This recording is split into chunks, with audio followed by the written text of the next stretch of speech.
शिव महापुराण की कथा वर्णन करती है। हमारा जन्म लेना कब सार्थक है, जब हम भगवान की अविरल भक्ति को धारण कर सकें, जब हम भगवान की अविरल भक्ति को अपनी जिंदगी में उतार सकें।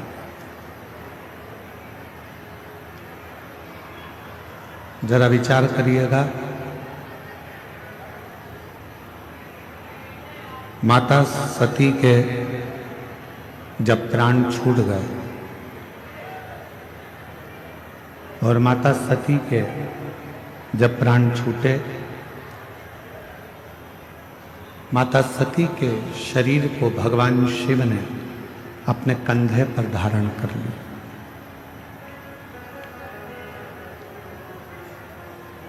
खूब देवादिदेव महादेव ने तांडव किया। खूब आपको मालूम होना चाहिए कि वैद्यनाथ बाबा की ये पवित्र भूमि, जहां मां सती का हृदय गिरा है, आखिर उस हृदय की जगह पर ही भगवान शंकर का शिवलिंग क्यों विराजमान?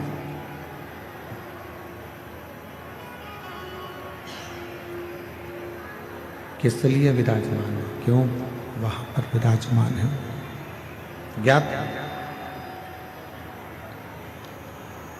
ऐसा क्या कारण है? शिव महापुराण की कथा कहती है, शंकर का चरित्र कहता है, भगवान शंकर का चरित्र कह रहा है, शिव महापुराण की कथा कह रही है। सती मैया के हृदय में शिव के प्रति इतना सम्मान था, भगवान शंकर के प्रति इतना आदर था कि सभा के अंदर, जिस दक्ष प्रजापति की सभा लगी थी, उस सभा के अंदर, दक्ष प्रजापति की पूरी सभा के अंदर अपने पति का कोई स्थान नहीं था।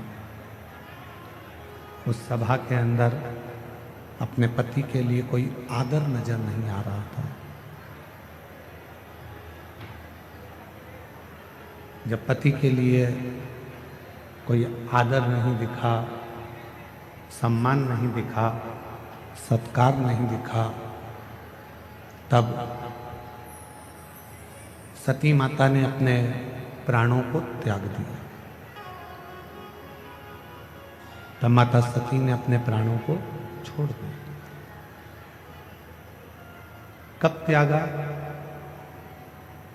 जब उन्होंने अपने पति का अपने पिता के घर में आदर नहीं देखा, सम्मान नहीं देखा, सत्कार नहीं देखा। अर्थात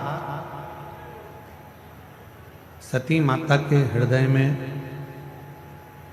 शिवजी के प्रति इतना प्रेम था, भगवान शंकर के प्रति इतना प्रेम था, इतना आदर था, इतना सम्मान था कि सती मैया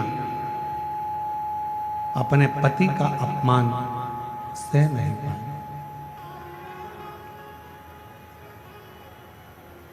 अपने पति के अपमान को मां सती सह नहीं सकी। जिस व्यक्ति से आपका स्नेह होता है, आप उसके खिलाफ कुछ भी सुन नहीं सकते। आप उसके खिलाफ कुछ नहीं सुन सकते, क्योंकि आपका प्रेम उसके प्रति हो गया, आपका स्नेह उसके प्रति हो गया। आप कैसे सुनें?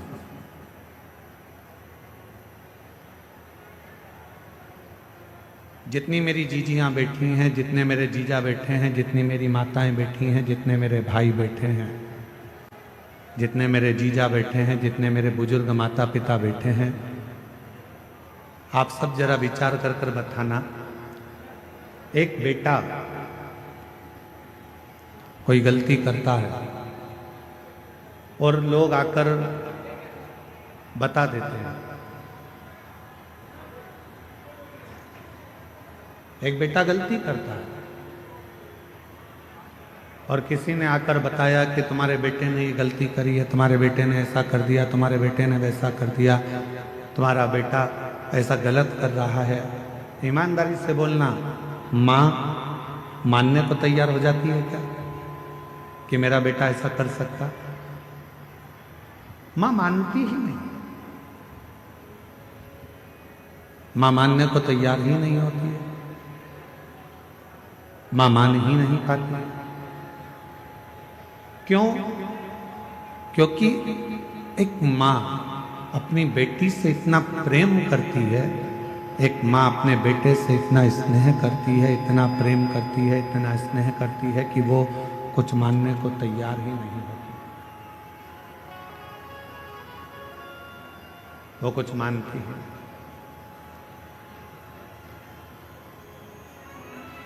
प्रेम जब बहुत ज्यादा मात्रा में बढ़ जाता है, स्नेह बढ़ जाता है, तो हमें अवगुण नजर नहीं आते, हम उसमें केवल गुण ही देखते हैं।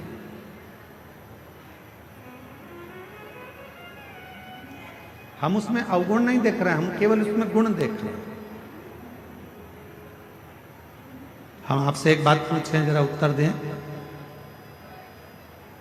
तुम्हारे लड़के की शादी पक्की हुई, जिस लड़की को तुम देख कर आए हो, लड़के के लिए पसंद कर कर आए हो, उसमें तुम्हें बहुत सारे गुण नजर आते हैं। आते से कहते गुरुजी इतनी अच्छी लड़की है, एकदम बढ़िया, दिखने में भी सुंदर है, एजुकेशन अच्छी है, पढ़ाई अच्छी है, हाइट पर्सनालिटी अच्छी है, बोलने चलने में अच्छी है, वो सब तरह से श्रेष्ठ है।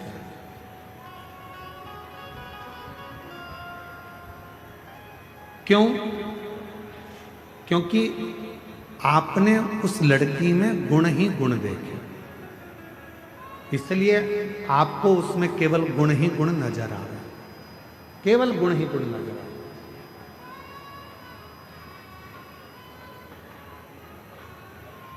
और कुछ समय के बाद जब लड़की शादी कर कर आपके घर में आ जाती है, विवाह कर कर आ गई, 2-4 साल निकल गए, फिर उसके सारे गुण कहाँ चले जाते हैं?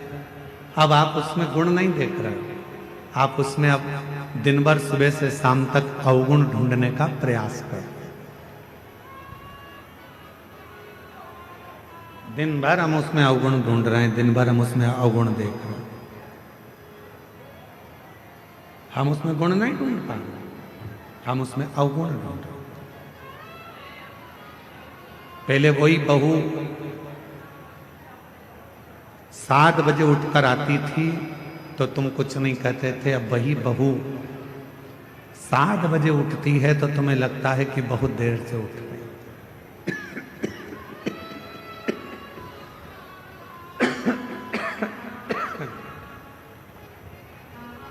गला पकड़ रहा है बहुत तेज, और साउंड की आवाज भी ऐसे फैल फैल के आ रही है, लोगों को समझ में भी तो आए कथा क्या चल रही है।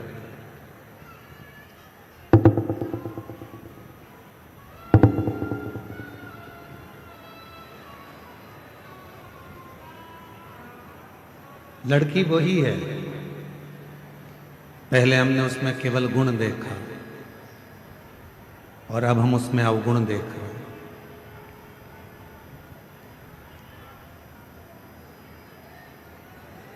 अब हम उसमें गुण नहीं देख पा रहे, अब हम उसमें अवगुण देख रहे। थोड़ा सा भी भोजन बिगाड़ दिया, बस थोड़ा सा भी भोजन बिगाड़ दिया तो कह दिया तुम्हारे बाप ने यही सिखाया। और पहले तो अगर वो थोड़ा सा भी भोजन कुछ बनाकर तुम्हारे सामने ला देती थी तो तुम उसमें ही प्रसन्न हो जाते थे कि इतना अच्छा भोजन बनाया, इतना श्रेष्ठ भोजन बना है, तुम उसमें भी प्रसन्न हो जाते थे। अब तुम्हें उसमें अवगुण दिख रहा है। यहां जितने बैठे हैं, यहां मेरी जितनी भी माताएं बैठी हैं, जितने भी पिता बैठे हैं, मैं आप सबसे एक निवेदन करूं, उत्तर दीजिएगा जरा से।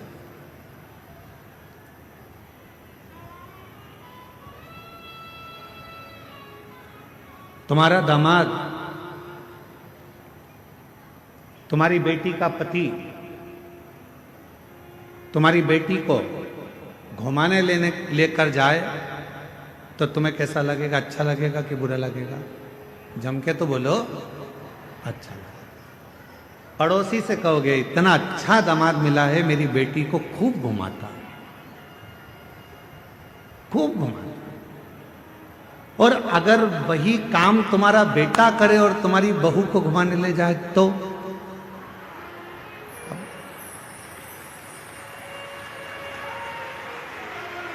विचार करो। दामाद बेटी को अगर सोने की, तुम्हारी बेटी को सोने की रकम दामाद दिलाए तो मेरा दामाद हीरा है। अभी दिवाली पर उसने मेरी बेटी को सोने का हार दिलाया, रानी हार दिलाया। और वही काम तुम्हारा बेटा करे और तुम्हारी बहू को सोने का हार दिला दे तो तुम्हारा भगोने जैसा मुंह हो जाए।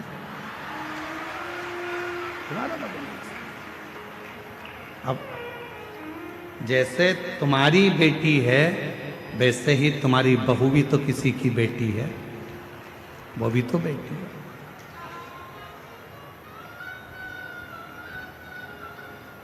फिर दो मुख क्यों? फिर दो विचार क्यों?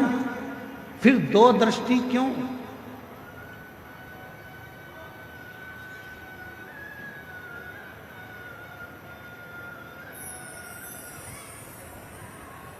गणेश जी की कितनी धर्म पत्नियां हैं? जम के बोलो जरा। दो। क्या नाम है? सिद्धि। किसी ने शंकर भगवान से कभी पूछा कि भोलेनाथ जी आपने अपने गणेश जी के लिए, बेटे के लिए दो पत्नी क्यों ढूंढी? मां जगत जननी जगदम्बा अंबा मां पार्वती जी आपने अपने बेटे के लिए दो बहू क्यों ढूंढी? किसी ने पूछा कभी गणेश जी महाराज से कि गणेश जी आपके लिए आपके माता पिता ने दो पत्नी क्यों ढूंढी? क्या आपके लिए एक धर्म पत्नी श्रेष्ठ नहीं थी?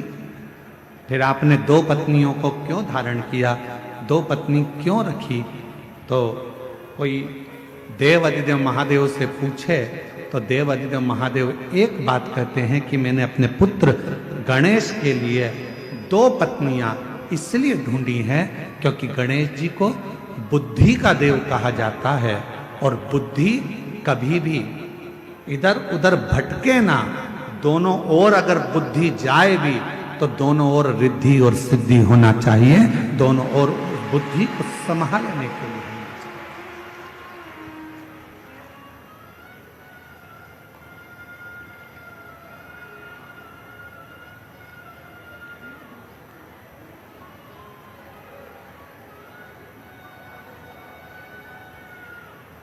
दो दृष्टि नहीं रखना। हमारी बुद्धि दो तरह से बढ़ जाती है। बेटी और दामाद के लिए हमारी बुद्धि कुछ और कहती है और बेटा और बहू के लिए हमारी बुद्धि कुछ और कहती है।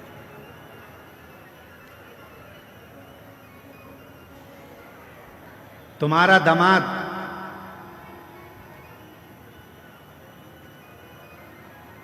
तुम्हारी बेटी बीमार पड़ गई, तुम्हारी बेटी बीमार पड़ी और तुम्हारा दामाद उसको हॉस्पिटल दिखाने ले गया। तुम्हारा दामाद घर में पोछा लगा दिया, तुम्हारे दामाद ने झाड़ू लगा दी, तुम्हारे दामाद ने चाय बनाकर पिला दी और तुम उससे मिलने गए। मेरा दामाद इतना हीरा है, मेरी बेटी बीमार पड़ गई तो इतनी सेवा कर रहा, इतनी सेवा कर रहा, और मालूम पड़े तुम्हारी बहू बीमार पड़ जाए और तुम्हारा बेटा वही की वही करे तो मेरा बेटा तो लल्लू हो गया। दिन भर उसमें लगा।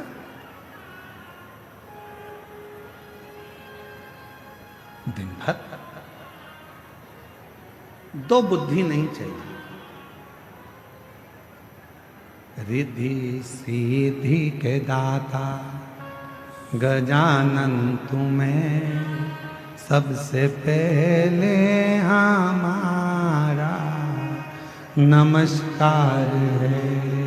रिद्धि सीधी के दाता गजानन तुम्हें सबसे पहले हमारा नमस्कार है। रिद्धि सिद्धि के दाता गजानन तुम्हें सबसे पहले हमारा नमस्कार है। एक बुद्धि रखिए, समदृष्टि रखिए, समदृष्टि। बेटी बीमार पड़ गई, चिंता लग गई, मेरी बेटी 3 दिन से बीमार है, मेरी बेटी ने कुछ नहीं खाया। बहू बीमार पड़ गई, ढोंग कर रही है।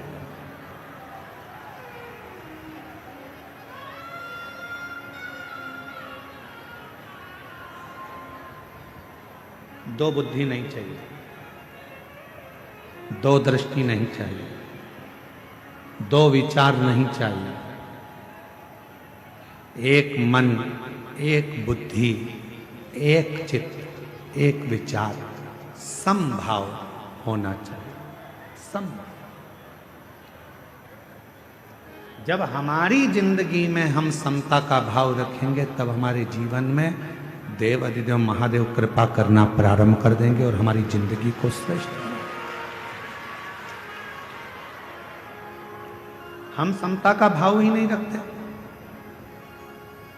कभी विचार करिए कि मां सती के हृदय में, मां सती आखिर उनके मन में शंकर भगवान के प्रति कितना आदर होगा, शिव जी के प्रति कितना प्रेम होगा, शंकर भगवान के प्रति कितना सम्मान होगा, शिव जी के प्रति कितना आदर होगा, शंकर भगवान के प्रति कितना सत्कार होगा, कि आखिरी में सती मैया का हृदय भूमि पर गिर भी गया तो भी सती माता उस हृदय में शंकर को बसा कर रखी है। इसलिए आज भी बैद्यनाथ जी की पवित्र धरा पर मां शक्ति पीठ जिसमें हृदय गिरा है, उस हृदय में शंकर का शिवलिंग आज भी विराजमान,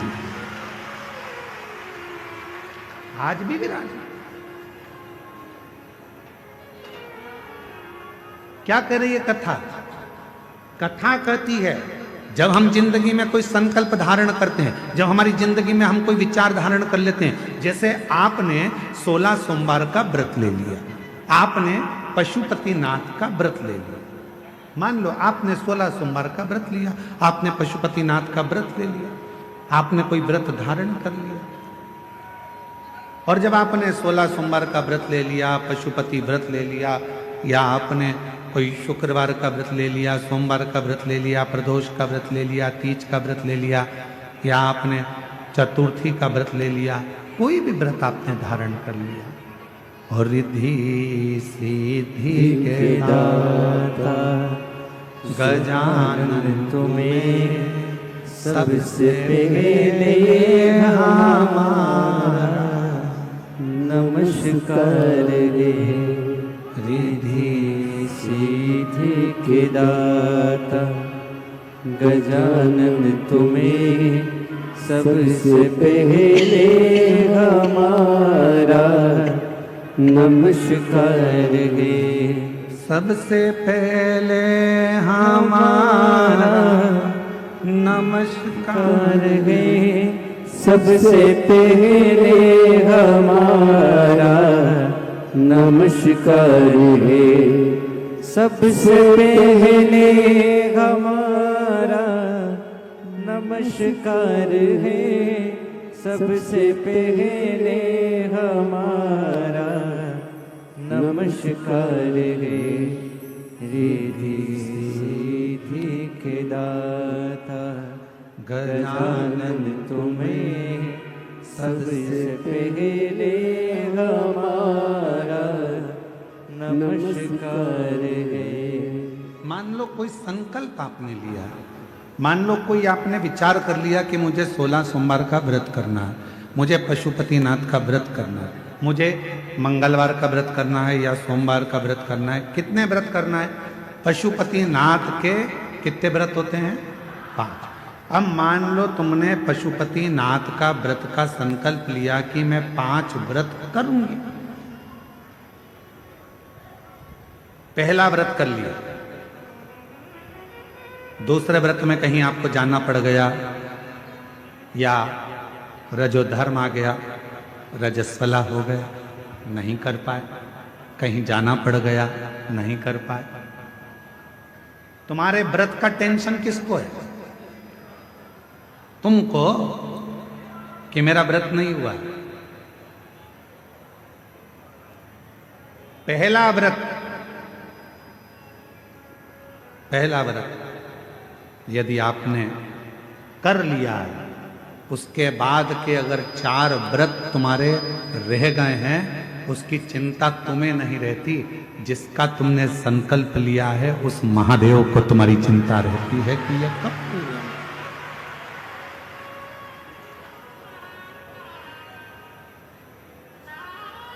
ये कब पूरे होंगे? कैसे पूरे होंगे, कब पूरे होंगे, ये उनको चिंता।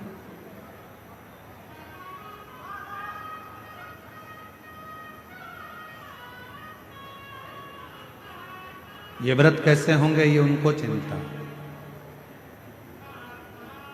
आपको लगता है कि मेरा सोमवार का व्रत ये वाला छूट गया है, रजोधर्म से हो गई, या कहीं मुझे जाना पड़ गया, ये व्रत रह गया है, कैसे पूरा होगा, उसकी चिंता तुम मत करो। तुम तो देव अधिदेव महादेव पर छोड़ दो। बाबा ने पहला व्रत करवाकर या दूसरा व्रत करवाकर बीच में अगर 1-2 सोमवार निकल गए, कोई कारण से बाबा ने उस व्रत को बीच में रोक दिया है, उसका कोई कारण है। बाबा चाहते हैं तेरे 5 व्रत जैसे ही पूरे हो जाएं, वैसे ही 3 महीने में तेरा काम हो जाए, इसलिए बाबा उसको थोड़ा बीच में गैप करे। इसलिए बाबा ने उसको बीच में थोड़ा थोड़ा रोक रोक कर उन 5 व्रत को करवाया, तब 5 व्रत आए।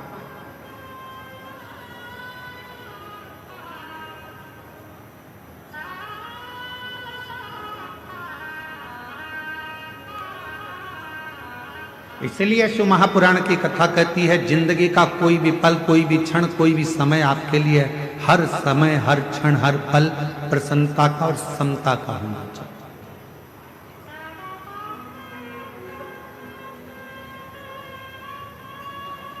प्रत्येक पल, प्रत्येक घड़ी, प्रत्येक क्षण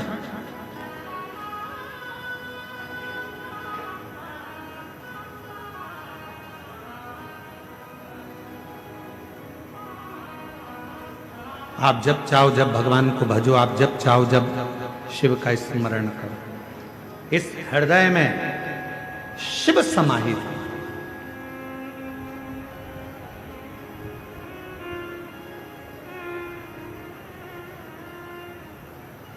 तो कहते हैं ना गंगा बड़ी ना गोदावरी,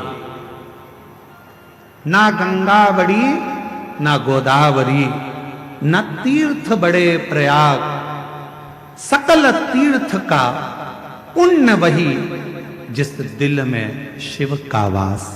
जिस दिल के अंदर शंकर का वास है, वो किसी तीर्थ से कम नहीं। जिस दिल में शिव समाया है, वो किसी गंगा के घाट से बड़ा नहीं।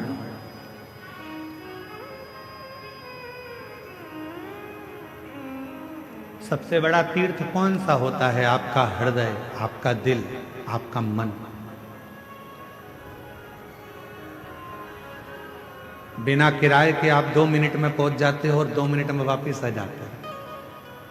अभी बैठे बैठे आप लोगों से हम काशी की बात करेंगे तो तुम्हारा दिल काशी पहुंच जाएगा, वापस लौट कर आ जाएगा। पैसा भी नहीं लगा, 1 रुपया नहीं लगा, घर में बैठे बैठे सारे तीर्थ हो जाते हैं। इसलिए शास्त्र कहता है, गंगा बड़ी ना गोदावरी, ना तीर्थ बड़े प्रयाग, सकल तीर्थ का पुण्य वही, जिस दिल में शिव का वास। जिस दिल में शंकर का वास होता है, वो गंगा, कावेरी, गोदावरी, तीर्थ, प्रयाग, सबसे बड़ा वही हृदय हो जाता है।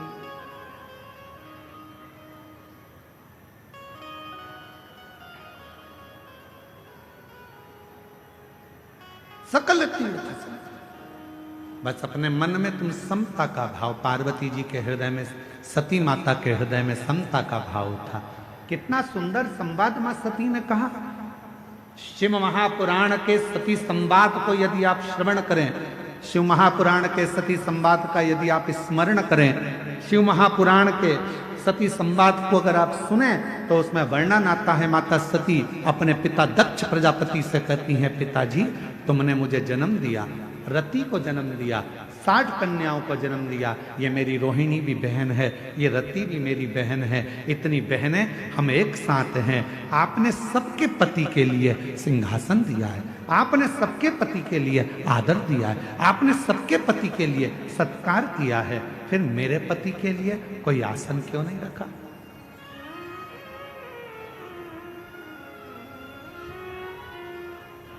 फिर मेरे पति के लिए आपने कोई आदर का स्थान क्यों नहीं रखा?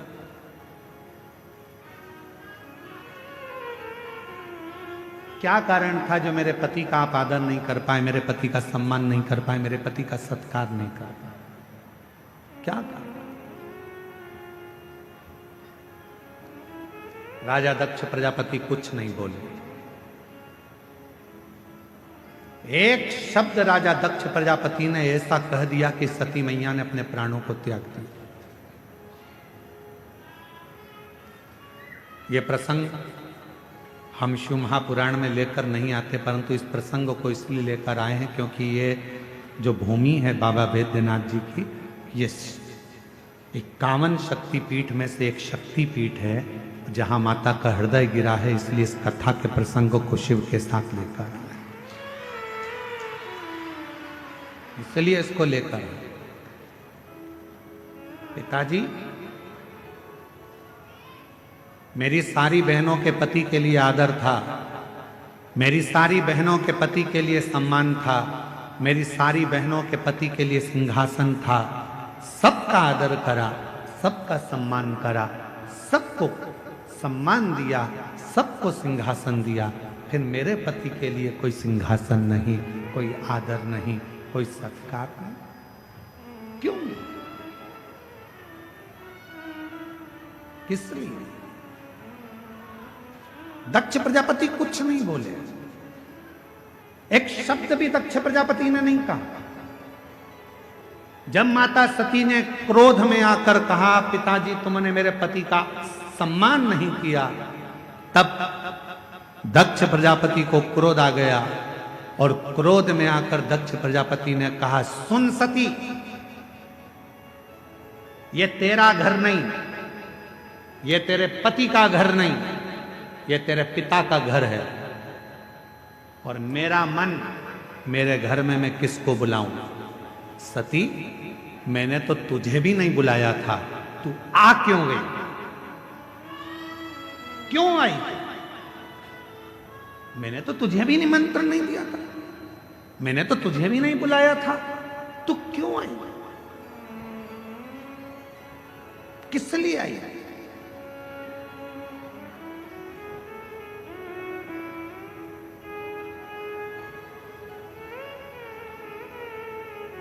सती, माता सती मुस्कुराकर बोली, रे दक्ष प्रजापति, अब तुम बोल रहे हो कि मुझे बुलाया नहीं था, क्यों आई? याद कर दक्ष प्रजापति, तेरे घर में 60 कन्याओं ने जन्म ले लिया था, और 60 कन्या जन्म लेने के बाद तू फिर मेरी आराधना करने बैठा था, और जब मैं तेरे सामने प्रकट हुई थी दुर्गा बनकर, तो मैंने पूछा था, मांग तुझे क्या चाहिए? तो तूने कहा था, मां अगर कुछ देना चाहती हो तो तुम मेरी बेटी बनकर मेरे घर में जन्म ले लो। तूने मांगा था, तूने बुलाया था, तो मैं आई थी।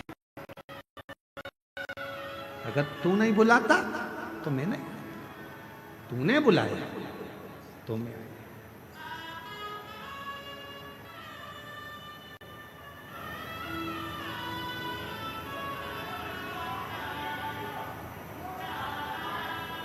और महाराज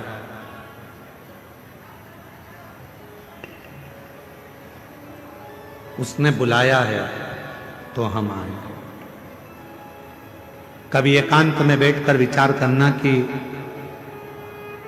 तुम्हारे घर के बाहर कुत्ता घूमता हुआ दिखे, तुम्हारे घर के बाहर गधा घूमता हुआ दिखे, तुम्हारे घर के बाहर चींटी, चींटा, चूहा छिपकली, इल्ली, झिंगूर, पक्षी ये सब दिखते हुए नजर आए तो विचार करना कि भगवान ने कितनी बड़ी कृपा करी कि तुमको छिपकली बनाकर पैदा नहीं करा, तुमको झिंगूर बनाकर पैदा नहीं करा, तुमको चींटी बनाकर पैदा नहीं करा, तुमको मेरे भगवान ने पैदा करा तो मनुष्य बनाकर पैदा करा। मतलब भगवान कुछ चाहते थे तुझसे कि तू जन्म लेकर फिर संसार से मुक्त हो जाए। तेरा जन्म हो और तू संसार सागर से मुक्त हो, फिर संसार में तेरा जन्म ना हो, फिर मृत्यु सागर में तू पैदा ना हो, फिर संसार सागर में तेरा जन्म ना हो, यह परमात्मा भी चाहते हैं।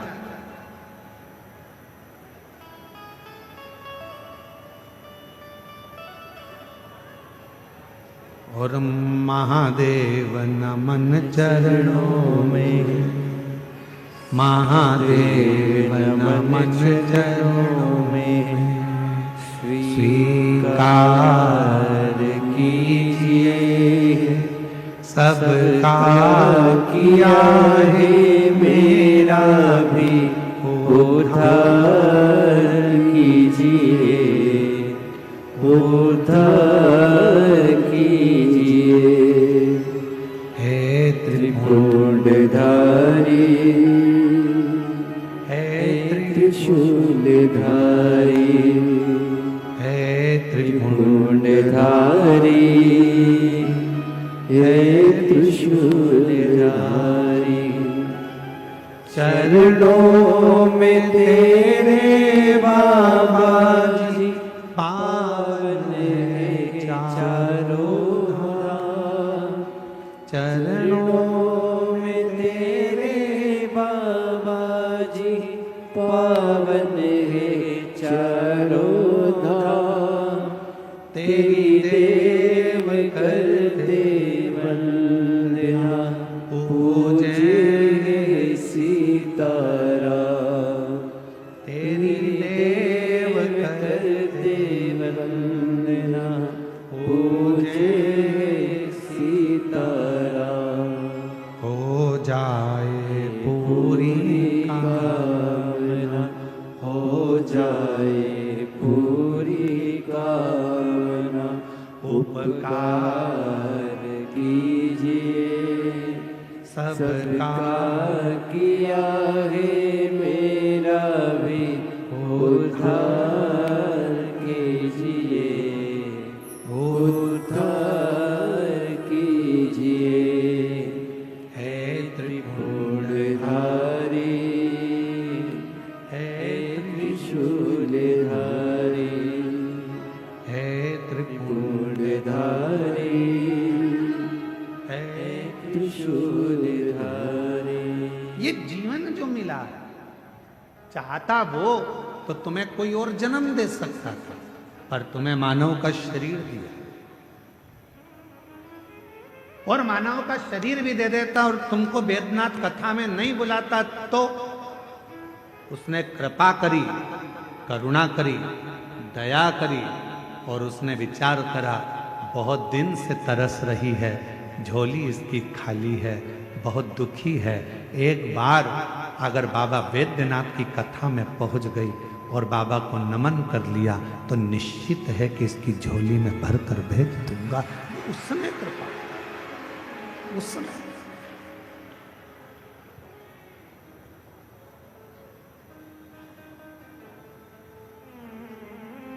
कल एक बहन जी ने पत्र लिखा, और पत्र में, कल हम पत्र को ढूंढेंगे तो टाइम लगेगा, उस पत्र में लिखा कि गुरुजी इतनी भीड़ है कि अंदर तो हम जा ही नहीं सकते, हम तो बाहर बैठते हैं और आप हमको दिखते भी नहीं है,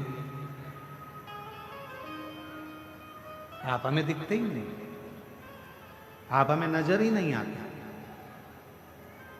हमने उनसे कहा जो पत्र जिन्होंने लिखा है हम उनको निवेदन करें, उनको कहें, वो दिखता भी नहीं है।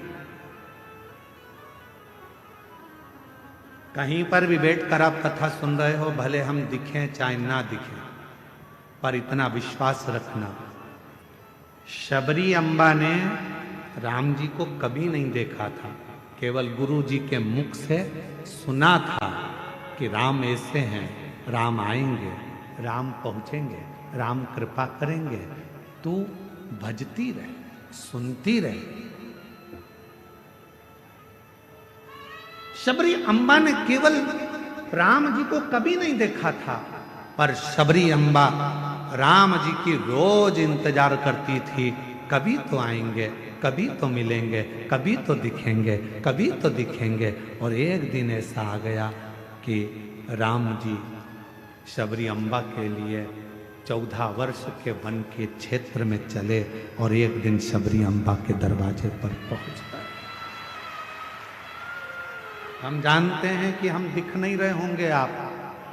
हम ये भी जानते हैं कि कई लोग ऐसे हैं कि बाहर से ही आते हैं और बाहर से ही चले जाते हैं, उनको अंदर आने का भी मौका नहीं मिलता। इतना बड़ा ग्राउंड, शायद बाबा देवघर का ये सबसे बड़ा ग्राउंड है जो प्रशासन ने इस कथा के लिए अलॉट करा दिया।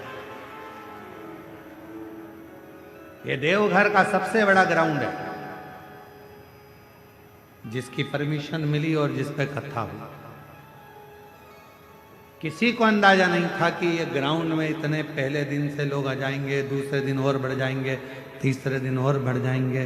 किसको मालूम?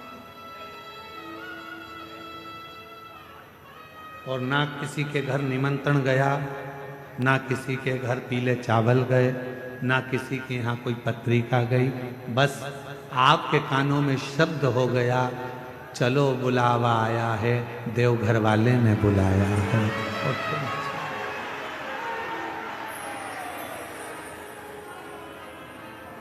चल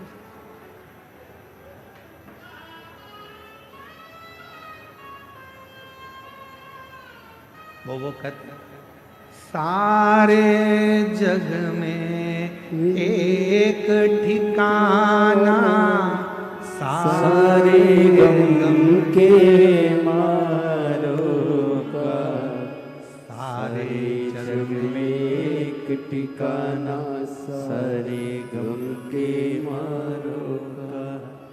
रस्ता देख रहा है बाबा अपनी आँख के तारों का, रस्ता देख रहा है बाबा अपनी आँख के तारों का। रस्ता देख रहा है बाबा अपनी आँख के तारों का, रास्ता देख रहा है बाबा अपनी आँख के तारों का।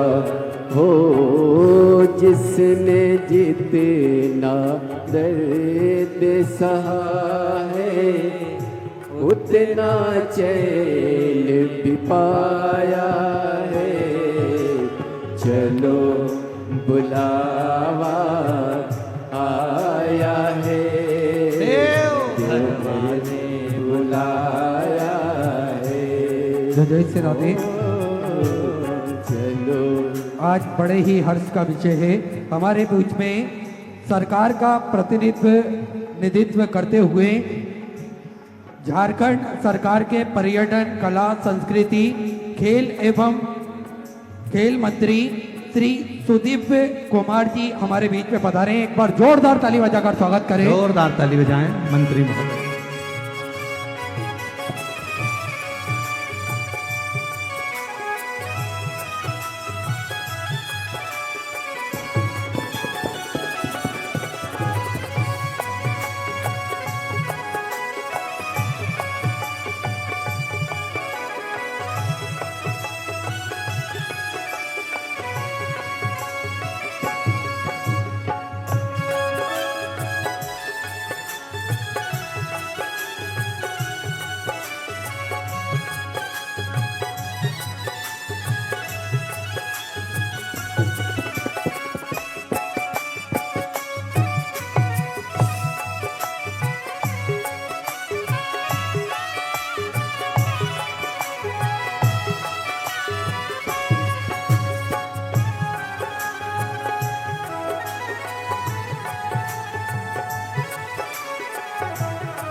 सारे जग में एक ठिकाना, सारे गम के मारो का। सारे जग में एक ठिकाना, सारे गम के मारो का। वो सारे जग में एक ठिकाना, सारे गम के मारो का। ओ रस्ता देख रहा है बाबा, अपनी आँख के तारों का। रास्ता देख रहा है बाबा, अपनी आँख के तारों का। रास्ता देख रहा है बाबा, अपनी आँख के तारों का। ओ मस्त हवाओं का एक झोंका, ये संदेशा लाया है। चलो बुलावा आया है, बाबा ने बुलाया है। चलो बुलावा आया है, बाबा ने बुलाया है।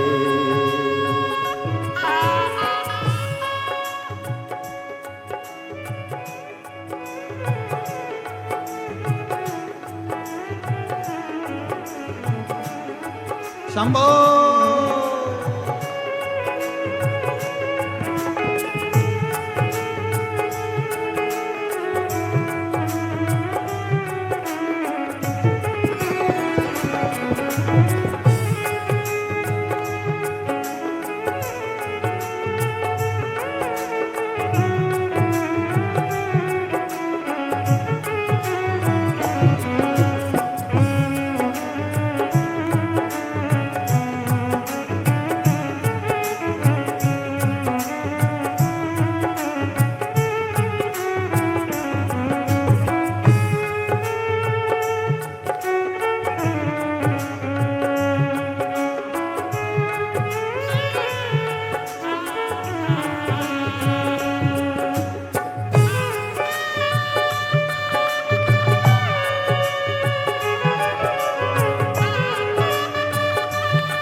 देवघर वाले के मंदिर में लोग मुरादे पाते हैं।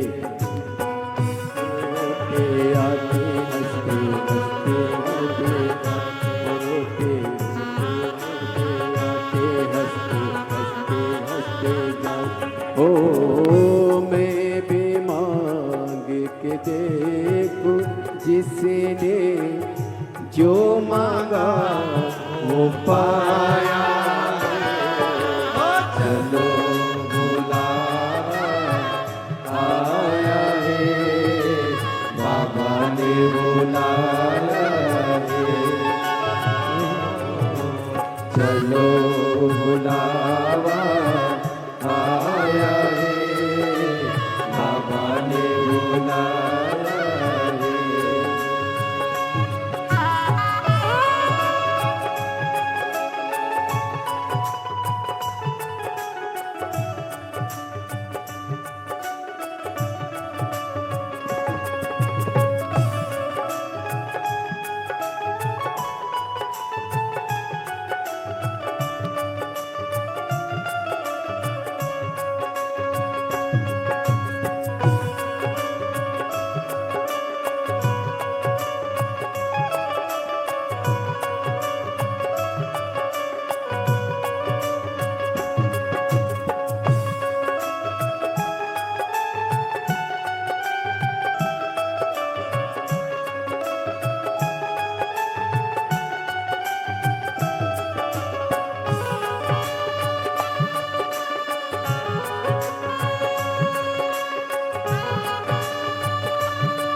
के मंदिर में लोग मुरादे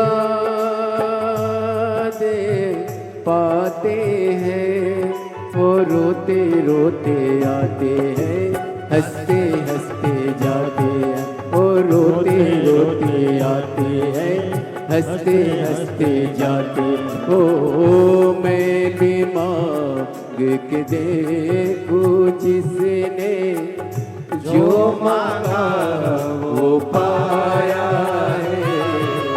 चलो बुलावा आया है, बाबा ने बुलाया है। ओ चलो बुलावा आया है, बाबा ने बुलाया है। देवघर की पावन नगरी में शिव ने मेला लगाया है। चलो बुलावा आया है, देवघर वाले ने बुलाया है। चलो बुलावा आया है, बाबा ने बुलाया है। चलो बुलावा आया है, बाबा ने बुलाया है। चलो बुलावा आया है, बाबा ने बुलाया है। हर शंभो हर शंभो हर शंभो हर शंभो हर शंभो हर शंभो हर शंभो हर शंभो हर शंभो हर शंभो हर शंभो हर शंभो हर शंभो महादेव है। अपने स्थान पर बैठकर बाबा देवादिदेव महादेव से अपने हृदय की बात कहें और चलो बुलावा आया है, देवघर ने बुलाया है। ये उसकी देवघर कृपा। की पावन नगरी में शिव ने मेला लगाया है। चलो बुलावा आया है, बाबा ने बुलाया है। हर महादेव है।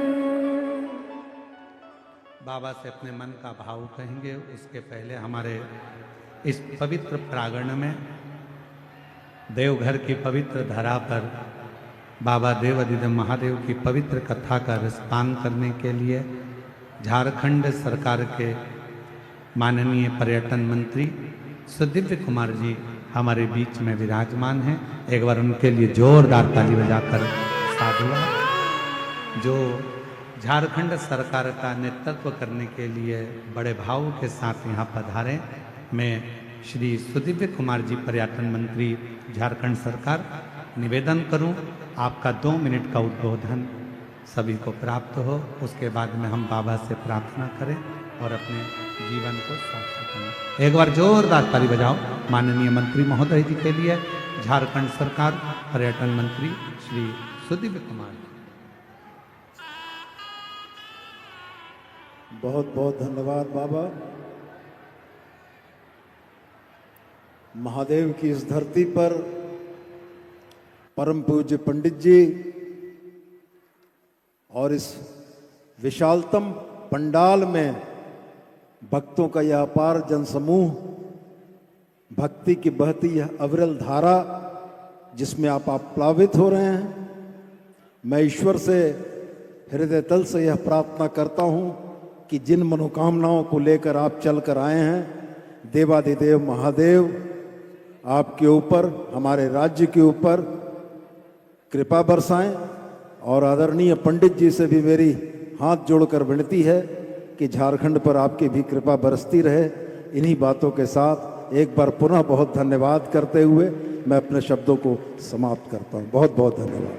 बहुत बहुत धन्यवाद माननीय पर्यटन मंत्री झारखंड सरकार श्री माननीय सुदीप कुमार जी, बहुत सुंदर विचार आपके इस संपूर्ण क्षेत्रवासियों को मिले। एक बार जोरदार ताली बजाकर माननीय मंत्री महोदय जी का स्वागत वंदन। हर हर महादेव भाव से, बड़े आनंद से बाबा को अपने मन का भाव कहेंगे, हृदय से बाबा को अपने मन की बात कहेंगे। जहाँ जगह मिले वहाँ बैठकर दिल से बाबा को अपने मन का भाव अवश्य कहिए, प्रार्थना करिए। साथ में बोलिएगा, हृदय से बोलिएगा, बाबा को दिल की बात, जो जहाँ बैठा है वहीं बैठकर बाबा को अपने मन का भाव कहिए।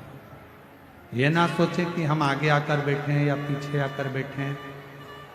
3 घंटे की कथा में 2.5 घंटा मिला है, इसको विवाद में मत निकालो। जहाँ जगह मिल जाए वहाँ बैठकर उससे अपने दिल की बात करो। कई लोग तो ये सोच कर आते हैं कि हम आपको कथा नहीं सुनने देंगे, अर्चने डालते हैं, पर आपका काम है उस जगह पर मौन रहकर कुछ देर, बड़ी मुश्किल से यह कथा मिलती है। ना जाने देवघर वाले बाबा ने कृपा कर झारखंड में यह कथा करवा दी और पूरा बिहार, कलकत्ता, बंगाल, झारखंड, छत्तीसगढ़ सब आनंद पाए। दिल से बाबा को प्रार्थना करो, विनय करो, साथ में सब बोलेंगे, हृदय से प्रार्थना करो।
भोला सब दुख काटो हमारा, ओ भोला सब दुख काटो हमारा।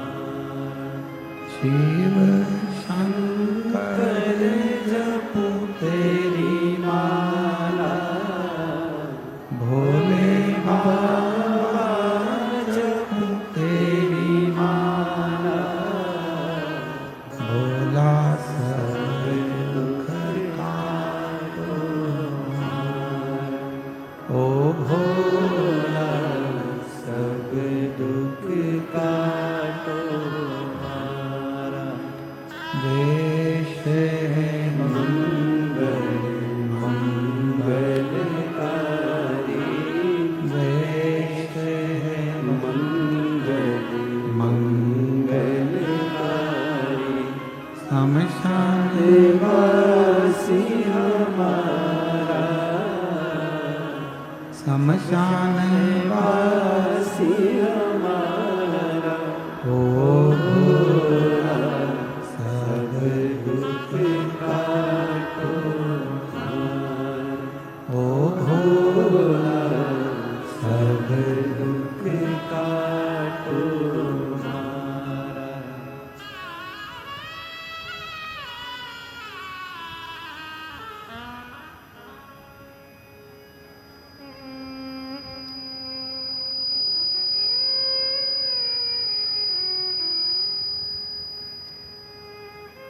बाबा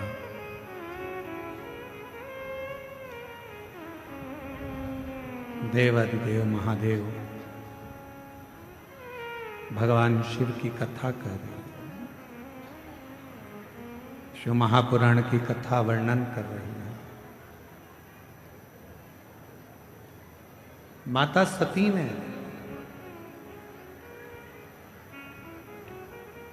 पिताजी से कहा तो पिताजी ने एक शब्द कह दिया,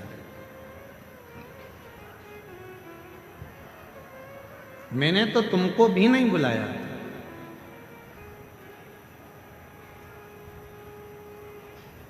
सती मैया ने कहा, पिताजी ये तो नहीं हो सकता कि तुमने मुझे ना बुलाया। याद करो, आपके घर में कई बेटियों ने जन्म ले लिया था और मैं जगत जननी दुर्गा स्वयं तुमसे कहने के लिए आई थी कि अब बेटी मत मांगो, पर तुमने बेटी मांगी। और कहा तुमने कि मुझे बेटी के रूप में तुम चाहिए। और मैंने कहा था दक्ष प्रजापति कि तू मुझे समझ नहीं सकता, तू मुझे जान नहीं सकता दक्ष प्रजापति। शिव को और शक्ति को समझने के लिए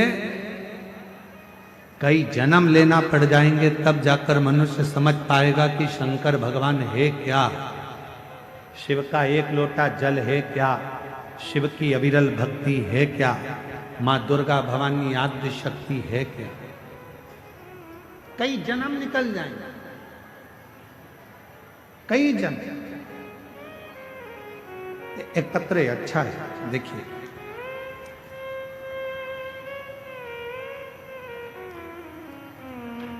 मेरा नाम सोनाली सिंह है, मेरे पति का नाम सिद्धार्थ सिंह है।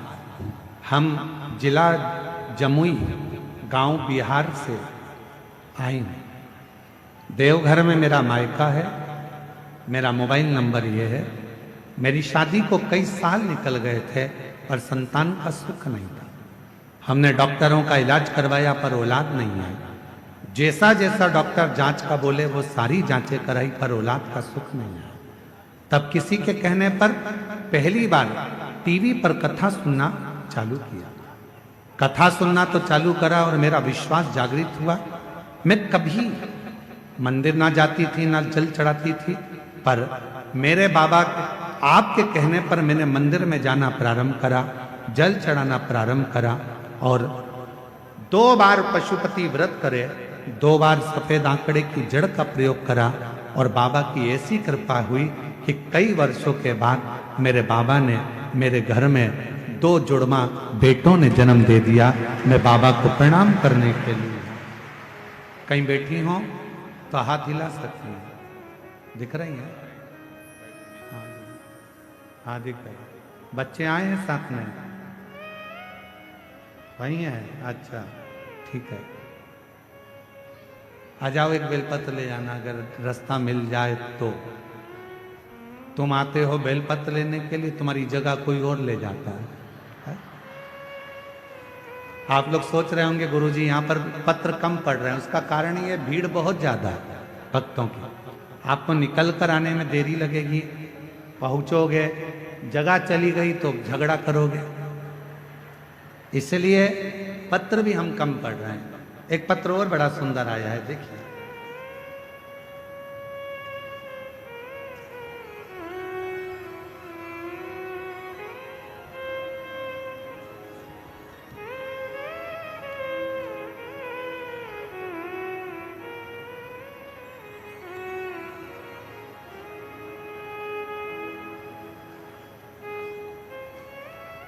मैं रूबी मिश्रा, पति प्रदीप कुमार मिश्रा, घर गंगटा गोंडा की रहने वाली हूँ। गुरुदेव, मैं 1 लोटा जल और रुद्राक्ष का क्या बखान करूं गुरुदेव। बाबा की महिमा अपरंपार। कहीं बैठी हो तो हाथ हिला सकती हैं, आप ही हैं जी। आ जाइए, एक बेलपत्र ले जाइए, आ जाइए। गुरुदेव, बाबा की महिमा का मैं क्या गुणगान करूं। 2022 दिनांक 16 फरवरी को मेरा साथ जो घटना हुई उसके बाद मैं टूट गई। गुरुदेव, मेरी 3 बेटी थी और 3 बेटी हम दोनों पति पत्नी और तीनों बेटियां सब आराम से रह रहे थे गुरुदेव। मेरी बड़ी बेटी 2022 में 16 फरवरी बुधवार के दिन नहाते समय उसने पानी का गीजर चालू करा, हीटर चालू करा और उसे नल के पानी में करंट आ गया और तभी उसकी मौत हो गई, वो मर गई। उसके बाद मेरा पूरा परिवार टूट गया। हम दुख के भव सागर में गिर गए, रोते, बुरे हाल होते। मेरी बेटी की उम्र जब वो शांत हुई उस समय पर 22 साल की थी और 22 साल की मेरी लड़की चली गई गुरुदेव। हमारा पूरा परिवार गम में डूब गया, खूब रोते। तब पास की एक आंटी जी ने कहा कि दिन भर रोती रहती है, इसके रोने से क्या होगा। आस्था चैनल टीवी पर मिश्रा जी कथा करते हैं, तुम सुनो, तुम्हारे मन को हल्कापन महसूस होगा। गुरुदेव, मैंने भरोसा किया भगवान पर और क्योंकि भगवान से भरोसा तो मेरा उठ चुका था, पर उन माता जी के कहने पर मैंने आपकी कथा सुनना प्रारंभ करी और बाबा की कथा सुनती, विनय करती, शिवालय जाना चालू कर दिया, एक लोटा जल चढ़ाना चालू कर दिया। मुझे नहीं मालूम था कि एक लोटे जल में है क्या। गली मोहल्ले के लोग मुझे ताने मारने लगे, 22 साल की लड़की मर गई, अब बीबी शंकर की पूजन करने जा रही है। अब इसने नया काम चालू कर दिया, शिव जी को जल चढ़ाने का। लोग ताना देते, पूजन पाठ करती तो लोग कहते कि इसकी 22 साल की लड़की मर गई और पूजन कर रही है, अब करूं तो करूं। पर आपने एक शब्द कहा था, आग लगे बस्ती में अपन रहो मस्ती। आपका वो शब्द मैंने धारण कर लिया और मैंने सबकी बात सुनना बंद कर दिया। अब तो मैं शिव जी के मंदिर जाती, बाबा को निवेदन करती और बाबा से एक ही बात कहती, तूने मेरी बेटी ली है बाबा, कुछ कृपा कर कर मुझे वापिस लौटा दे, ऐसी कृपा कर दे। अब मेरी उम्र तो बढ़ गई है, लगभग 50 के करीब में मैं पहुंचने वाली हूं, पर बाबा तू चाहेगा तो मेरे घर में बच्चा जरूर देगा। हमारी 3 बच्चे थे, तीनों को पूरा कर। गुरुदेव, बाबा ने ऐसी कृपा कर दी, डॉक्टर तो कहे थे कि अब तुम मां नहीं बन सकती, पर मेरे बाबा ने लाज रखी और 7 जुलाई 2025 को बाबा की कृपा से पुत्र रत्न की प्राप्ति हो गई। मैं बाबा को प्रणाम करने, बाबा को नमन करने और तेरी कृपा का भरोसा कब किस पर हो जाए, जरा से हम पर कर दो, जरा से हम पर कर दो। जिस पर भी हो गई तेरी कृपा करुणा वो भव पार हुआ, भव पार हुआ। पापी हो चाहे जितना उसका भी बाबा उद्धार हुआ, उद्धार हुआ। गिद्ध अजामिल गणिका जैसे तेरे मन को भाए, जरा से हम पर कर दो, जरा से हम पर कर दो। तेरी कृपा का क्या है भरोसा, कब किस पर हो जाए, जरा जरा से हम पर कर दो, जरा से हम पर कर दो। उस पे भरोसा, उस पर विश्वास, उस पे दृढ़ता रखो। दुनिया हंसेगी हंसने दो, दुनिया ताने कसेगी कसने दो, दुनिया अपशब्द बोलेगी बोलने दो। दुनिया का काम है कहना, आग लगे बस्ती में अपन रहो मस्ती में। क्या किसको रोइए, चादर तान के सोइए, अपने को टेंशन नहीं। बोलने वाले बोलते रहेंगे, ताना कसने वाले ताना कसते रहेंगे, अपशब्द बोलने वाले अपशब्द कहते रहेंगे और आप उस पर भरोसा कर कर उसका भजन करते। भजन जिस पर भी हो गई तेरी कृपा करुणा भवता भवता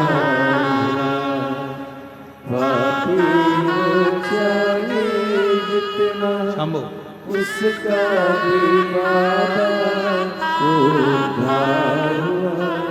महाराज 22 साल की बेटी चली गई थी और लोग शिव मंदिर जाती थी तो भी ताना देते थे। आज बाबा की कृपा से पुनः बाबा ने एक बेटे के रूप में वही बेटी को वापस दिया है। एक बार जोरदार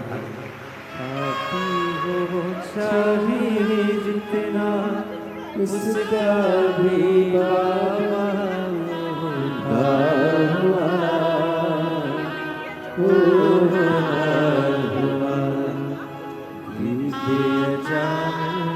गणिका जैसे तेरे मन को भाई जरा से हम पर कर दो, जरा से हम पर कर दो, तेरी कृपा का क्या है भला। 3 बेटी में एक बेटी तो शांत हो गई थी। ये दूसरी बेटी है जो पास में छोटी खड़ी है। इसकी जन्म से आवाज नहीं थी, बोल नहीं सकती थी। बचपन से ही इसकी आवाज पूरी चली गई थी, पर सीहोर गई, रुद्राक्ष लाई और उसका जल रोज चढ़ाकर ये बेटी पीती है। अभी कुछ दिन पहले से इसकी थोड़ी आवाज आई है जिसमें वो बोलना चालू करी। माइक दीजिए। रोते नहीं, खुश हो। आंसू पोछो, पहले आंसू पोछ जल्दी से, आंसू पोछो। इसकी थोड़ी आवाज मेरे बाबा ने दिया है। पहली बार मुख से श्री शिवाय नमस्तुभ्यम में अभी कुछ दिन पहले से ही बोल रही हैं।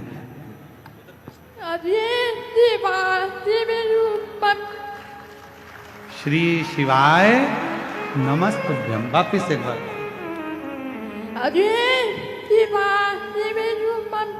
श्री शिवाय नमस्तुभ्यम।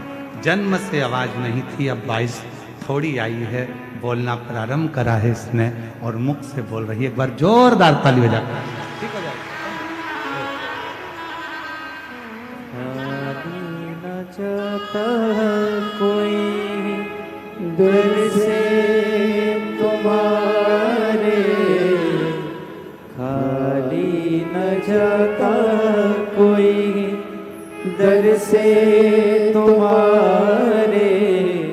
मैं भी खड़ी हूँ नंदी बाहे बसारे, अपने हृदय से लगा लो, लगा लो।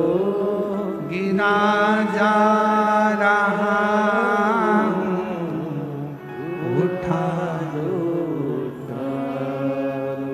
बाबा से प्रार्थना करिए। दोनों से निवेदन है, थोड़ा डाउन कर कर चलाओ। शिव कृपा करो। बाबा प्रार्थना करो। जिस समय तुम दिल से बाबा से निवेदन करोगे, विनय करोगे, बाबा उसको स्वीकार है, स्वीकार करो।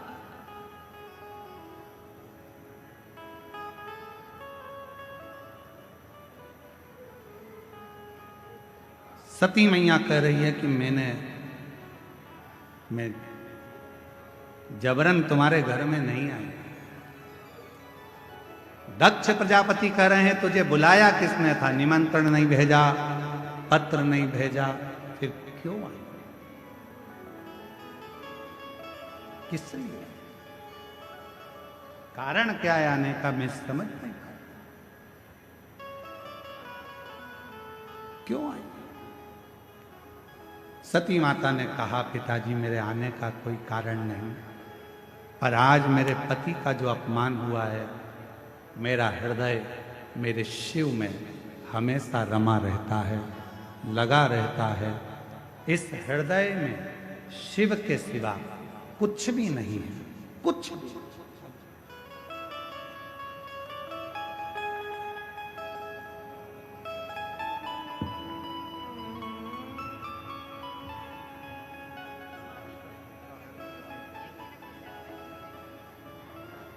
जो जुड़मा बच्चे हुए हैं वो इनकी मामी हैं। बच्चे छोटे थे अभी, इसलिए उनको लेकर पंडाल में नहीं आ सकी।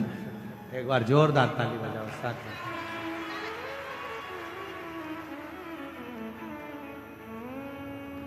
शिव से प्रार्थना करें।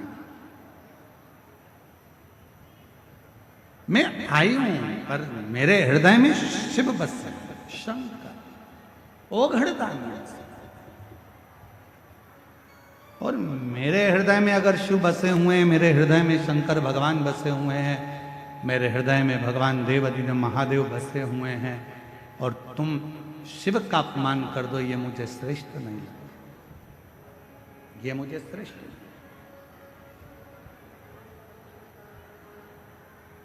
आज में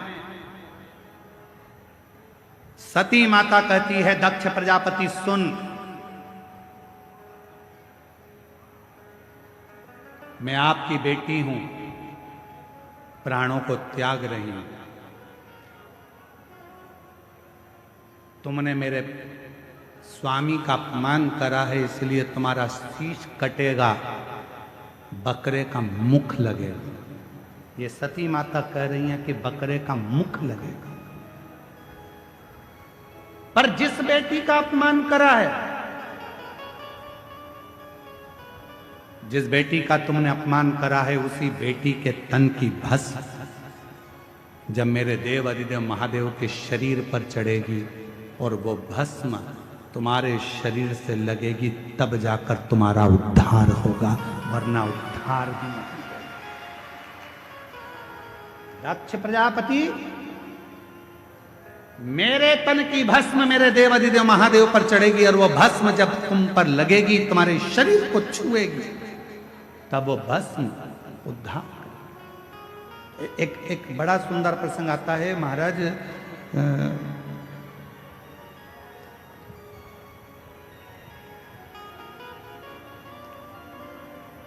एक वामदेव नाम के शंकर के बड़े भक्त थे। थोड़ा ध्यान से सुनना, बाबा बैद्यनाथ जी की इस पवित्र धरा की कथा है, अपनी जिंदगी में उतारना, बहुत सावधानी से सुनना। एक पत्र आया है, किसी बहन जी ने भेजा है, हम आपके पत्र को स्वीकार करते हैं। गुरुजी, आपसे एक निवेदन करना चाहते हैं हम व्यासपीठ से। हम सब जितने भी शिव भक्त यहां पर आए हैं, कोई 100 रुपए खर्च करा है, कोई 200 रुपए खर्च करा है, कोई 500 रुपए खर्च करा है। 4 किलोमीटर दूर से पैदल चलकर हम लोग कथा के पंडाल तक पहुंचे, पर यहाँ कथा के बीच बीच में ये सामान बेचने वाले जो आते हैं, हम लोगों को कथा नहीं सुनने देते हैं। आपसे निवेदन है, या तो प्रशासन या समिति इन सामान बेचने वालों को यहाँ से थोड़ा सा बाहर करे, तो हम आराम से कथा तो सुन सकें। हम कथा सुनने के लिए गुरुदेव 4 किलोमीटर तो पैदल चले हैं, और 4 किलोमीटर वापस जाना है, और 400-500 रुपये खर्च कर कर हम कथा सुनने आते हैं। उसमें भी हमको ये लोग परेशान करते हैं, तो हम कथा कैसे सुनें? मेरा सभी सामान बेचने वाले भाई बहन जो भी यहाँ पर हैं, आपसे हाथ जोड़कर निवेदन करता हूँ, आपको जो व्यापार करना है बाहर जाकर करो, पर पंडाल के अंदर कोई वस्तु बेचने के लिए ना आए। यहाँ शिव भक्त सब प्रेम से कथा का रसतत्व ग्रहण करें, यही भाव से आप कथा को सुने। हर हर। दक्ष प्रजापति, और आपका भी फर्ज है, देखो केवल हमारी व्यासपीठ का नहीं, आपका भी फर्ज है। अगर आपके सामने कोई बेचने आ रहा है तो उसको तुरंत आप बाहर कर सकते हो। बाहर निकलो यहाँ से, पंडाल के बाहर जाकर बेचो, अंदर नहीं आना। ये आपका भी तो फर्ज है, आप भी तो कथा के श्रोता हो। शिव कथा कर रहे हो। ए दक्ष प्रजापति, मेरे तन की भस्म मेरे देव अधिदेव महादेव को चढ़ेगी, और जब महादेव पर यह भस्म चढ़ेगी और वह भस्म तेरे शरीर पर लगेगी, तब तेरा उद्धार। एक बहुत सुंदर संवाद है। एक वामदेव नाम के शिव जी के परम भक्त, शिव उपासक थे, उनको शिव योगी भी कहते थे। वामदेव उनका नाम था। शंकर की भक्ति बहुत। एक नियम उनने अपनी जिंदगी में ले रखा था, केवल एक नियम। और आपसे भी निवेदन है, अगर शंकर जी के मंदिर में आप जाते हो रोज प्रतिदिन भगवान शिव के मंदिर में जाते हो, शंकर जी के मंदिर में दर्शन करने जाते हो, शंकर जी के मंदिर में 1 लोटा जल चढ़ाने जाते हो, शिव जी के मंदिर में यदि आप प्रतिदिन जाते हो तो मेरा एक निवेदन आप सबसे है कि शंकर जी के मंदिर की कोई एक सेवा आप खुद अपने पास में रखो। मंदिर में जाऊंगी झाड़ू लगाऊंगी, मंदिर में जाऊंगी जितना निर्माल्य पड़ा होगा उसको उठाकर एक कोने में रख दूंगी, बाद में विसर्जन कर दूंगी।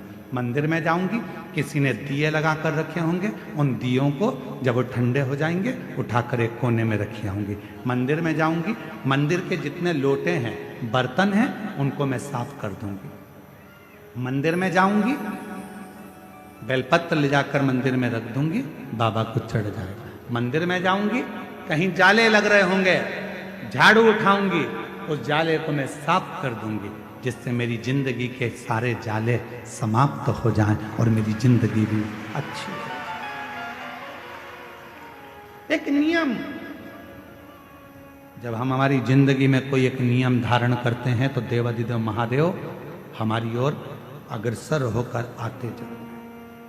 वामदेव एक ऐसे शंकर भगवान के भक्त हुए, शिव के उपासक हुए, जिन्होंने शंकर भगवान पर ना जल चढ़ाया, ना शंकर भगवान पर बेल चढ़ाया, ना शंकर भगवान को प्रसाद चढ़ाया, ना शंकर भगवान को कोई वस्तु चढ़ाई। उस वामदेव शिव भक्त ने अगर कुछ चढ़ाया तो शंकर जी को रोज प्रतिदिन भस्म तैयार कर कर शिव जी को भस्म चढ़ाई, प्रतिदिन भस्म चढ़ा,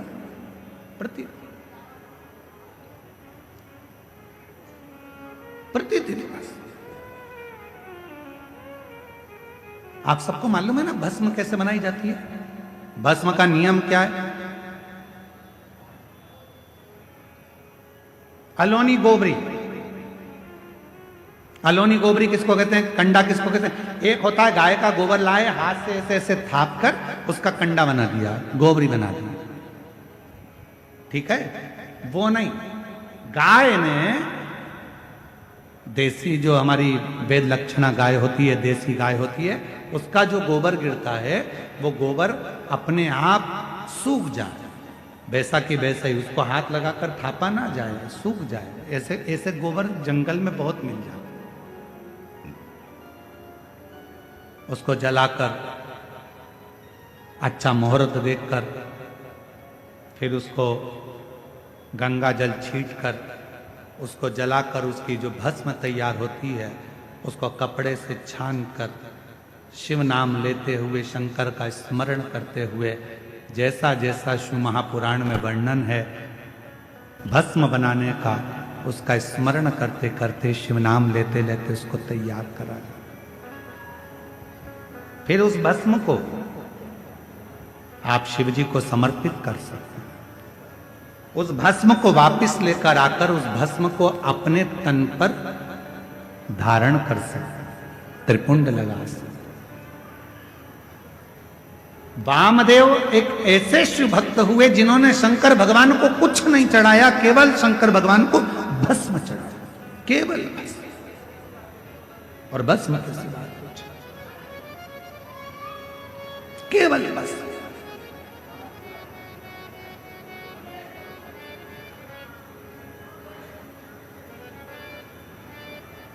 एक दिन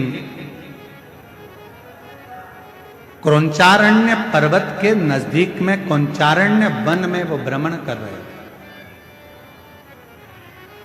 और वामदेव शिव भक्त जब क्रौंचारण्य वन प्रदेश में भ्रमण कर रहे थे, भ्रमण करते करते उन्होंने देखा कि शिवलिंग है सामने, भस्म तैयार करी। भस्म तैयार कर कर देवाधिदेव महादेव को चढ़ाकर उस भस्म को अपने तन पर धारण कर रहे थे, लगा रहे थे। तभी वहां एक ब्रह्म राक्षस आ गया, एक ब्रह्म राक्षस।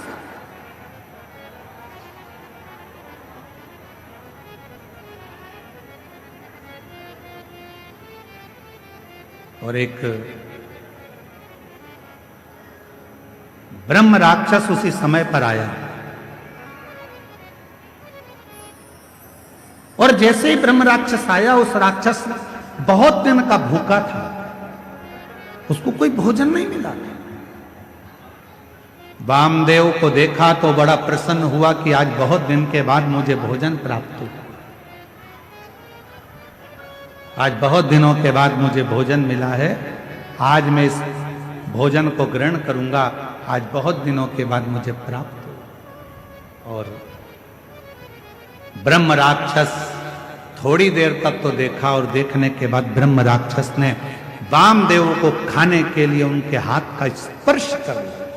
स्पर्श करते से ही जो तन पर भस्म लगी थी वो भस्म वामदेव शिव मुनि के शरीर की वो भस्म ब्रह्म राक्षस के हाथ का स्पर्श कर दिया।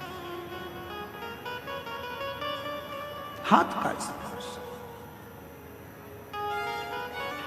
हमको कभी कभी लगता है कि क्यों इतना किसी पुराण के कथा के पंडाल की मिट्टी को लोग लेकर नहीं जाते, पर शिव महापुराण के कथा के पंडाल की मिट्टी को भी लोग अपने शरीर पर धारण करते हैं।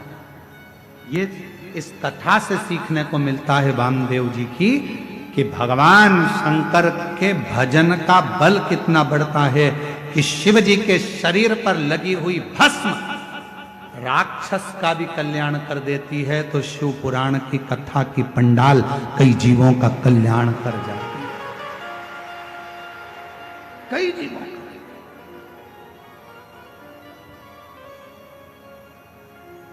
कई जीवों का उद्धार कर। और जो जैसी भावना लाया वो वैसा फल पाया, नहीं खाली उसे लौटाया, वो मन ही मन हर्षाया। और कर दिया माला माल काशी वाले ने लुटा दिया भंडार, काशी वाले ने लुटा दिया भंडार, काशी वाले ने कर दिया माला। माल काशी वाले ने। ब्रह्म राक्षस के शरीर से वो भस्म लगी, राक्षस का शरीर छूटा, एक सुंदर राजकुमार सा वेश उसने धारण कर लिया। और राजकुमार सा वेश बनाकर, बड़ा सुंदर स्वरूप बनाकर, बड़ा सुंदर वेश बनाकर जब वो सामने आया, वामदेव शिव मुनि ने पूछा, तुम कौन हो, कहां से आए हो, क्या तुम्हारा नाम है? अभी तो तुम मुझे खाने वाले थे, तुम तो राक्षस हो, और अब तुमने इतना सुंदर रूप रख लिया, कौन हो तुम? कहा, गुरुदेव, पूर्व समय में मैं पवन राष्ट्र रक्षक था, मेरा नाम दुर्जय था।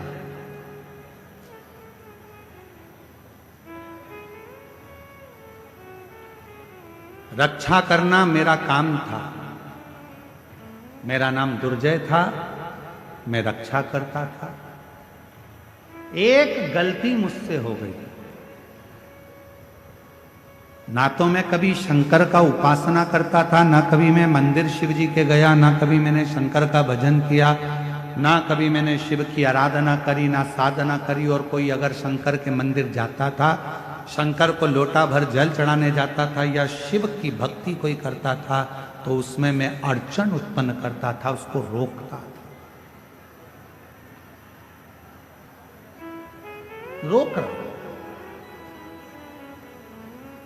मेरी जीजियों, मेरे जीजाओं, मेरी बेटियों, मेरे बेटाओं, मेरी माताओं, मेरे बुजुर्ग माता पिता, स्मरण करिएगा, तुम्हारे मोहल्ले में, तुम्हारे परिवार में अगर कोई शंकर जी को एक लोटा जल चढ़ा रहा है तो चढ़ाने दो, कोई शिव का भजन कर रहा है करने दो, कोई शंकर की कथा में जा रहा है, जाना, उस पर टांट नहीं मारना, उसको ताना नहीं कसना, उसको ताने नहीं देना। इस बहन ने क्या लिखा,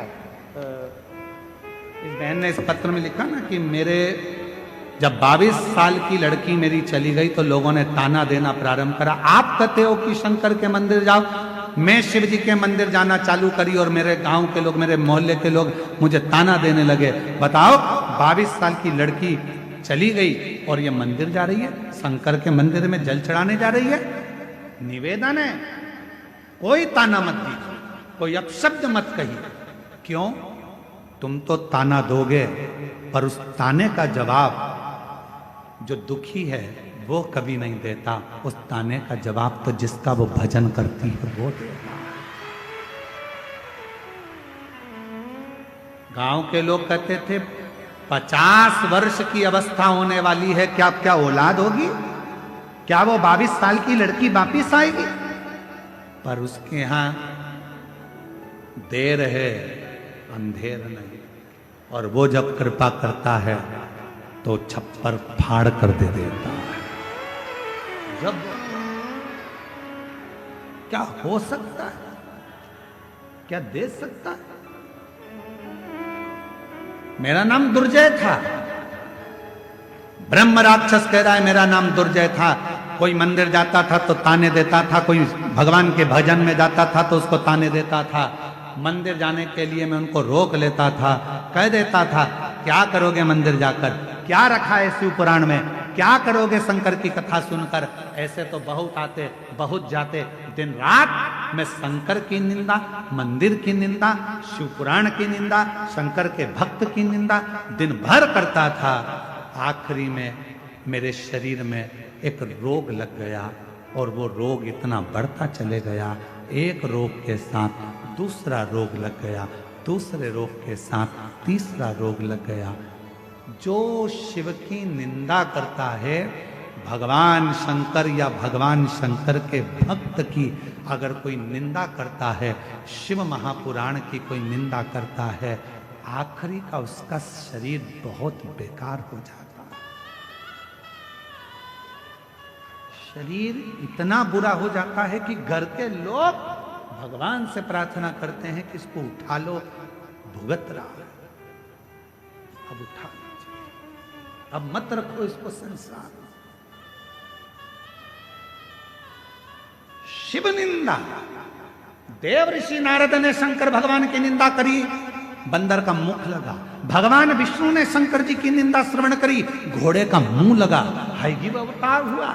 शिव की निंदा जो करता है आखिरी में उसको भोगना पड़ता ही है, भोगना ही पड़ता है। आप कथा में नहीं जा सकते, मत जाओ। और किसी को ये मत कहो कि शिव पुराण सुनकर क्या करोगे, क्यों इनके चक्कर में पड़े हो, क्यों क्या करना, शंकर जी की कथा से क्या मतलब है, काय को जा रहे हो, क्या मतलब है, क्या रखा है शिव पुराण में, क्यों शंकर जी के मंदिर में एक लोटा जल चढ़ाना। शिव की निंदा करने वाले की गति आखिरी में ऐसी हो जाती है, ये हम नहीं कह रहे, ये दुर्जय की कथा वामदेव मुनि की कथा कह रही है। दुर्जय कह रहा है कि मैंने केवल एक काम करा, जो शिवालय जाता था उसको ताने देता था, जो कथा सुनता था उसको अपशब्द कहता था, लोगों को मंदिर देवालय शिवालय से दूर करता था, लोगों के हृदय में भगवान के प्रति बैर उत्पन्न करता था। मेरे शरीर में एक रोग हो गया, वो रोग ने मुझे घेर लिया, आखिरी में वो रोग बढ़ता चले गया और मेरे प्राण छूट गए, मर गए। सारे भोग भोगे मैंने, जितने नरक के सब भोगे मैंने, आखिरी में भी नरक कम पड़ गए मेरे भोग भुगताने में।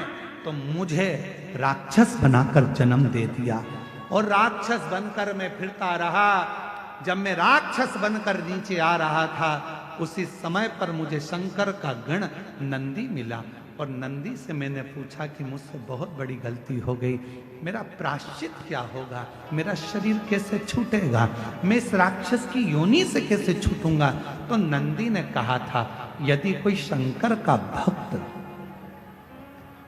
तन पर भस्म धारण कर कर जा रहा होगा, उसकी भस्म तेरे शरीर से लगेगी और उसी पल तुम मुक्त हो जाएगा। उसी पल मुक्त हो। हमसे लोग कहते हैं गुरुजी शिव महापुराण की कथा के पंडाल में जो लोग आते हैं वहां की मिट्टी को सिर से लगाते हैं, किसी को बीमारी होती है तो वहां लगा लेते हैं, आखिर इस मिट्टी में ऐसा है क्या? हम निवेदन करते हैं इस मिट्टी में कुछ नहीं है, पर इस मिट्टी में इतना जरूर है। इतने शिव भक्त एक साथ बैठकर जब अखंड जाप श्री शिवाय नमस्तुभ्यम बोलते हैं और भगवान की कथा का रसतत्व ग्रहण करते हैं तो वो मिट्टी भी चंदन बन जाती है, भस्म बन जाती है, वो जीव का कल्याण कर जाती है। उस मिट्टी में इतना बल हो जाता है, उस मिट्टी में।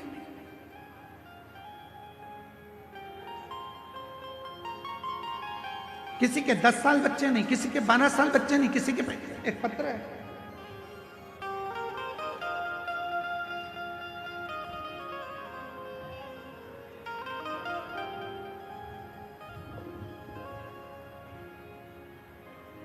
पाकुड़ झारखंड से निशा देवी, मेरा मोबाइल नंबर ये है, कहीं बैठी हो तो हाथ हिला सकती हैं। निशा देवी पाकुड़ झारखंड से। 14 फरवरी 2025 को मेरे पति को अचानक शाम में चक्कर आया, वह गिर गए। उनको हम हॉस्पिटल लेकर गए तो वहाँ डॉक्टर ने हमको धुलिया के रेफर कर दिया, आईसीयू में हम लोग उनको रखे। डॉक्टर ने पूरा शरीर पैरालिसिस मार गया, पूरे शरीर में लकवा था, बोल नहीं सकते, ब्रेन के अंदर ब्लड के थप्पे जम चुके थे, ना वो हिलते थे, ना डोलते थे, ना बोलते थे, पड़े रहते। तब डॉक्टर ने कहा कोई गारंटी नहीं, पता नहीं ये कब उठे, शरीर तो पूरा बेकार हो चुका है। तब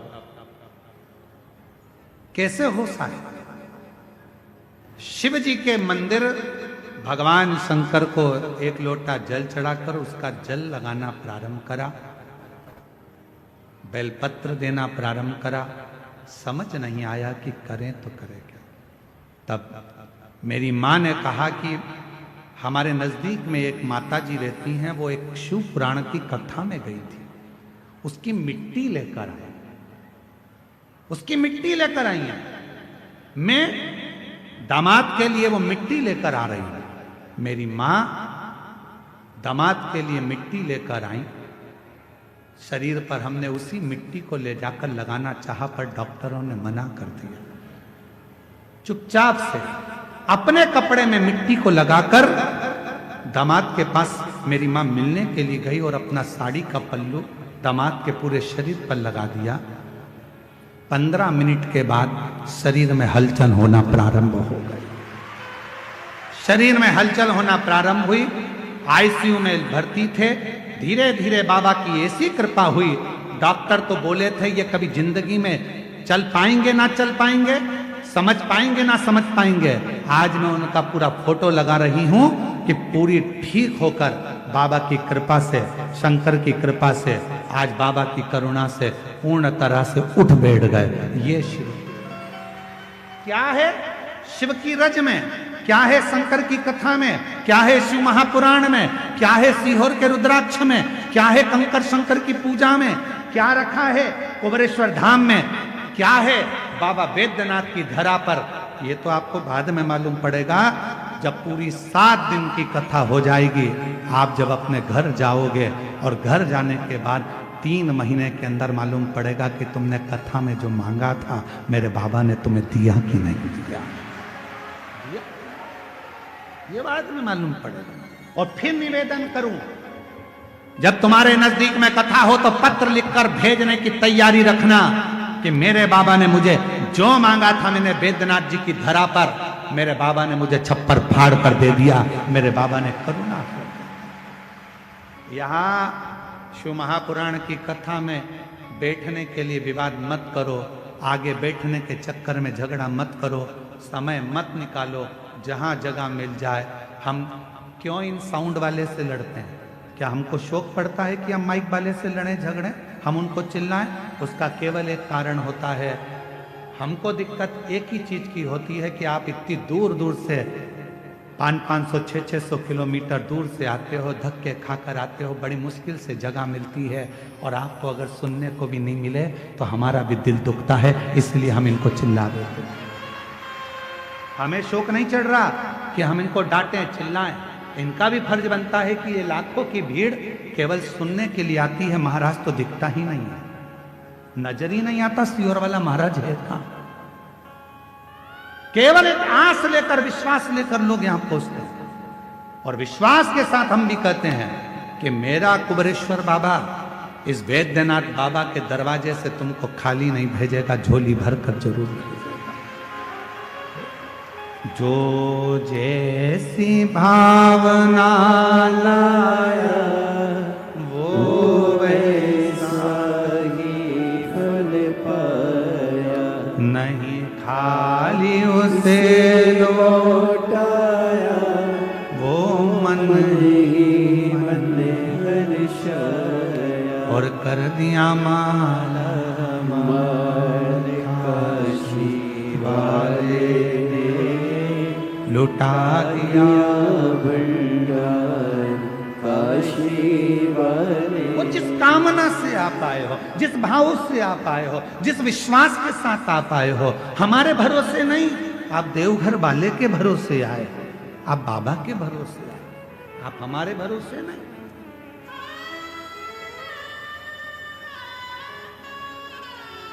हमारी सामर्थ्यता नहीं कि हम आपको कुछ दे सके, कुछ प्रदान कर सके। यहाँ कथा में उत्तर प्रदेश के कानपुर से लालू सोनी जी आए, ये बैठे हैं।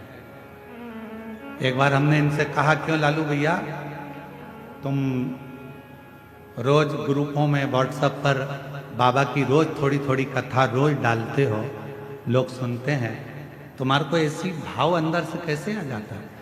तो ये कानपुर वाले लालू सोनी जी कहते हैं, गुरुदेव हमको रात में शिव जी खुद ऐसी प्रेरणा दे देते हैं कि सवेरे बाबा की ये कथा डालना है और लोग सुनेंगे, जीवन में उतारेंगे और अपने आप उसका फल प्राप्त होगा। हम धन्यवाद देते हैं आपको। शिव प्रेरणा खुद देते हैं, शंकर खुद प्रेरणा देंगे, आपको क्या करना है। राक्षस कह रहा है, ब्रह्म राक्षस कह रहा है मेरा नाम दुर्जय था, खूब निंदा करी मैंने शिव की, खूब अपशब्द कहे मैंने शंकर को, आखिरी में मेरा शरीर चले गया। जितने नरक होते हैं सारे नरक मैंने भोगे, उसके बाद भी मेरी मुक्ति नहीं हुई, तब मुझे राक्षस बनाकर भेज दिया।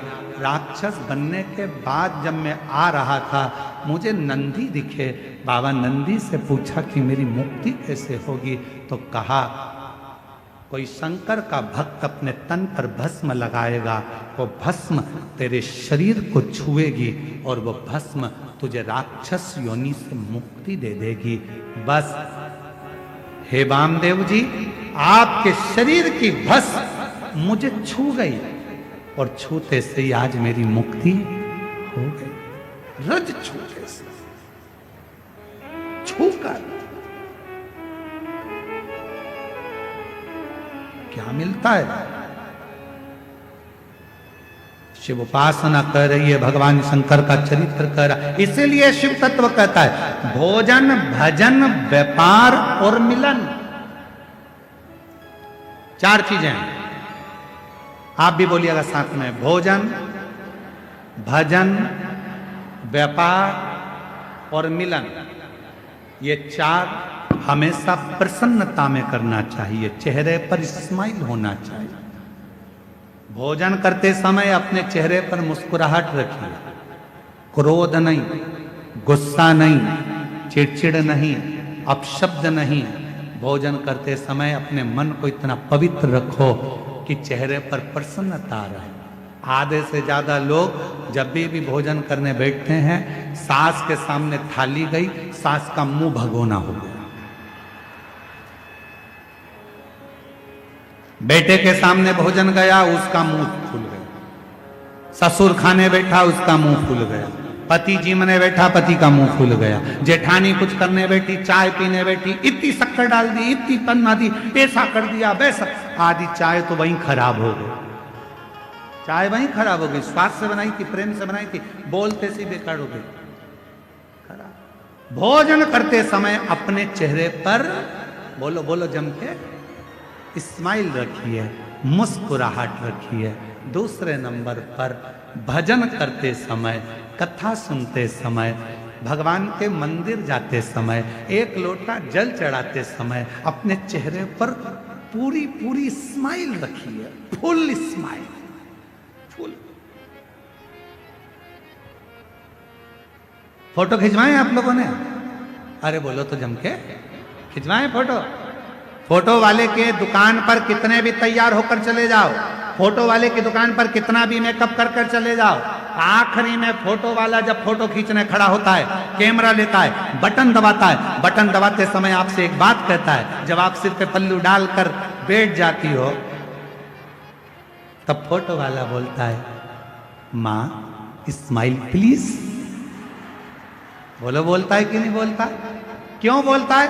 तुम्हारे मेकअप से फोटो अच्छा नहीं आएगा, तुमने कितनी भी अच्छी हेयर स्टाइल बनाई हो उससे फोटो अच्छा नहीं आएगा, कपड़े कितने भी अच्छे पहने हो उससे फोटो अच्छा नहीं आएगा। फोटो यदि अच्छा आएगा तो तुम्हारे चेहरे की थोड़ी सी स्माइल से आएगा। तुम मुस्कुरा दिए, फोटो अच्छा, मुस्कुरा। इसलिए हमने देखा जब भी कोई सेल्फी लेता है ना तो मुस्कुरा, प्रसन्न।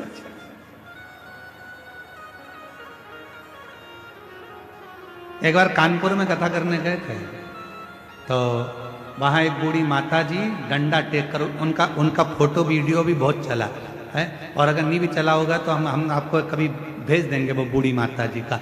वो बहुत बूढ़ी सी, सफेद बाल, हाथ में डंडा और कांपता हुआ शरीर, और वो हमारा हाथ पकड़कर बोली, एक सेल्फी लेना है वो वीडियो तुम्हारे पास में? आज ग्रुप में डाल रही है सबके।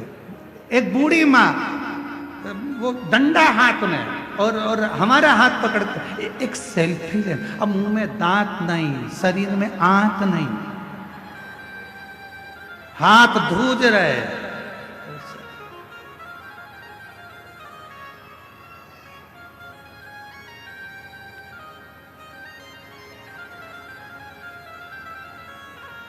सेल्फी लेते समय स्माइल दे। तो शिव कथा कर रही है, भोजन करते समय प्रसन्न दिखो, भजन करते समय कथा में जितनी देर बैठो उतनी देर ऐसे मत बैठना किसी ने मार ठोक के बिठा दिया हो।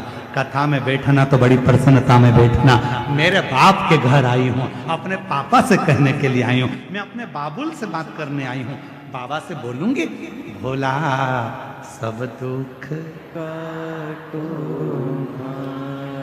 ओ भोला सब दुख काटो मारा।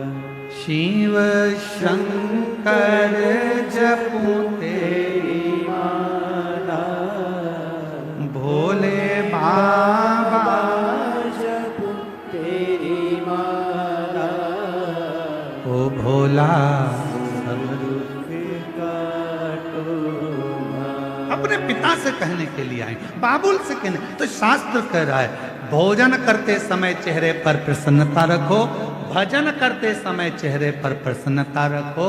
और तीसरे नंबर पर है, ऑफिस में व्यापार करते समय, नौकरी करते समय, दुकान चलाते समय, व्यापार करते समय अपने चेहरे पर प्रसन्नता। कई लोग दुकान पर ग्राहकों को निभाते निभाते चिड़चिड़े हो जाते हैं, चिड़चिड़, प्रसन्नता। ऑफिस में काम करते समय चेहरे पर प्रसन्नता। और चौथे नंबर पर है मिलन। भोजन, भजन, व्यापार और मिलन। मिलन मतलब किसी से भी मिलो, आप यहां पर भी किसी से मिलो, आप कहीं पर भी जाओ, कोई से भी मिल रहे हो, उस समय पर तुम कुछ मत दे सको। कोई गुलदस्ता नहीं है, कोई माला नहीं है, कोई फूल नहीं है, मिठाई का डब्बा नहीं है, देने के लिए फल की टोकनी नहीं है, तो निवेदन है अपने चेहरे की प्रसन्नता दे दीजिए, उसको स्माइल दे दीजिए, वो भी प्रसन्न।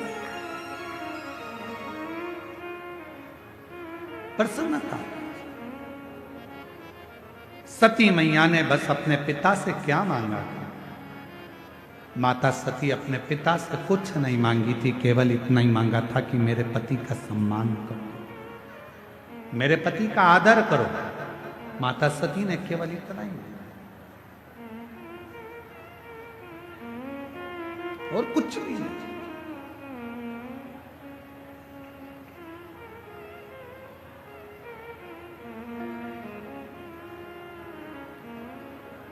तेरे दरबार की बाबा निराली शान देखी है, तेरे दरबार की बाबा निराली शान देखी है।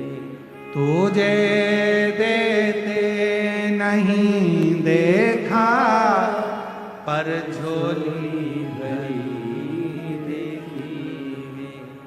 तुझे देते नहीं देखा, पर झोली भरी देखी है।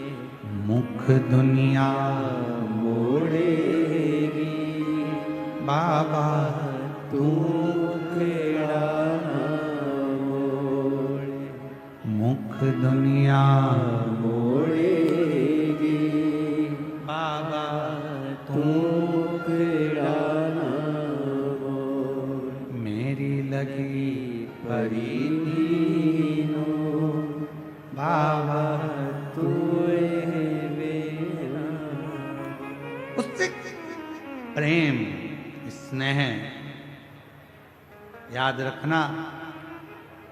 कपड़े में कपास होता है, वृक्ष में बीज होता है, और शिव महापुराण की कथा में स्वयं शिव होता है। कपड़े में कपास होता है, वृक्ष में बीज होता है, और शिव महापुराण की कथा में स्वयं शिव होता है। शंकर को पाने का केंद्र बिंदु है ये शिव महापुराण की कथा। सती ने कहा, मेरे बाबुल मुझे कुछ नहीं चाहिए, मेरे पिता अगर देना चाहते हो तो मेरे पति को सम्मान दीजिए, आदर दीजिए, सत्कार दीजिए, उनको स्थान दीजिए, पर आप वो भी नहीं दे पाए। आखिरी में माता सती अपने प्राणों को त्याग दी।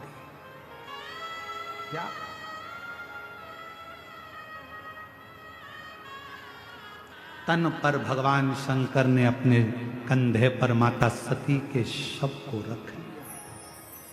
कंधे पर। वीरभद्र को तन करा, दक्ष प्रजापति का शीश कटा, अग्नि में गिरा, बकरे का मुख बन गया। बकरे कंधे पर शीश, कंधे पर शरीर, और कंधे पर जब शरीर है, कंधे पर जब शरीर धारण कर रखा था, कंधे पर जब शरीर था, दुनिया के लोगों को लगा कि भगवान नारायण ने अपने सुदर्शन चक्र से माता सती के टुकड़े कर दिए। भगवान नारायण माता सती के टुकड़े नहीं कर पाते, क्योंकि सती के टुकड़े करना बहुत कठिन था। वो सुदर्शन चक्र भगवान नारायण का नहीं था। जब 108 कमल के पुष्प भगवान नारायण श्रावण के महीने में भगवान शिव को दे रहे थे, एक कमल का पुष्प कम पड़ गया था, तब भगवान विष्णु ने अपना नेत्र निकालकर शिव जी को दे दिया था। शंकर जी के 3 नेत्र हो गए थे, और भगवान शंकर ने अपना सुदर्शन चक्र भगवान विष्णु को दे दिया था। तो वो सुदर्शन चक्र भगवान विष्णु का नहीं था, शिव के चक्र से, शंकर भगवान के सुदर्शन चक्र से माता सती के टुकड़े हुए। भगवान नारायण के चक्र से बहुत मुश्किल था टुकड़े होना, शरीर के टुकड़े। जगत कल्याण के लिए वो टुकड़े करे गए कि ये माता सती के शरीर के टुकड़े जब भूमि पर गिरेंगे, ये रज भूमि पर जब गिरेगी, माता का जब शरीर का जो भस्म भूमि पर गिरेगी, संपूर्ण जगत का उद्धार होगा। लोग जब ये शक्तिपीठ पर जाएंगे, शक्तिपीठ की भूमि पर जाएंगे, उस भूमि पर चरण रखेंगे, इनका कल्याण हो जाएगा। माता सती के तन की भस्म इनके शरीर पर लगेगी, इनका उद्धार हो जाएगा। और आप और हम तो कितने किस्मत वाले हैं कि उस भूमि पर कथा सुन रहे हैं जिस भूमि पर स्वयं शक्ति भी है और स्वयं शिव भी है, उस भूमि पर कथा श्रवण करें। ये प्रभु की कृपा से प्राप्त होता है, ये भगवान की करुणा से प्राप्त होता है, ये शिव की कृपा के बिना मिल नहीं सकता। हमारे एक सूरत के श्री आशुतोष मिश्रा जी हैं और एक लालजी भाई सेंगर जी हैं और चेतु भाई पाटिल जी हैं। ये जब एक बार कथा लेने के लिए सीहोर आए सूरत से, तो ये कथा लेने के लिए जब सीहोर आए तो हमने इनसे पूछा कि कथा क्यों लें। मिश्रा जी बहुत बहुत साधुवाद है। तो इनसे हमने पूछा कि कथा क्यों लेना है, तो कहा गुरुजी बस बाबा की कृपा है और कथा स्वयं देवाधिदेव महादेव ने ऐसी प्रेरणा दी है अंदर से कि मन के अंदर ऐसा भाव आया है कि बाबा इस कथा को करवाए और बाबा ही इस कथा को सुने। और गुजरात सूरत की बरडोली में ये कथा हो और बाबा इसको धारण करें। आज मैं इस व्यासपीठ से आशुतोष मिश्रा जी को, लालजी भाई सिंगर जी को, चेतु भाई पाटिल जी को बहुत बहुत साधुवाद देता हूं, जिनके यहाँ 4 जनवरी से 10 जनवरी 2026 में शिव महापुराण की कथा नए वर्ष के अंतर्गत होने जा रही है सूरत अंतर्गत। मैं उनको साधुवाद देता हूं उसके लिए बहुत बहुत, आपको बहुत बहुत साधुवाद। ये शिव की उदारता, ये शंकर की उदारता। महाराज शिव की उदारता के बिना कुछ संभव नहीं है। सती मैया के शरीर के टुकड़े हो गए। जो माता सती जलकर भस्म हुई थी वो हिमालय राज के घर में पार्वती जी के नाम से विख्यात हो गई और माता पार्वती जी का हिमालय राज के घर में जन्म हुआ। शिव को पति मानकर पूजन आराधना करना, साधना करना, सती माता का वो स्वरूप, माता पार्वती जी का एक आनंदमय भाव और माँ जगत जननी पार्वती जी का शुभ मंगल विवाह भगवान देवाधिदेव महादेव के साथ हो रहा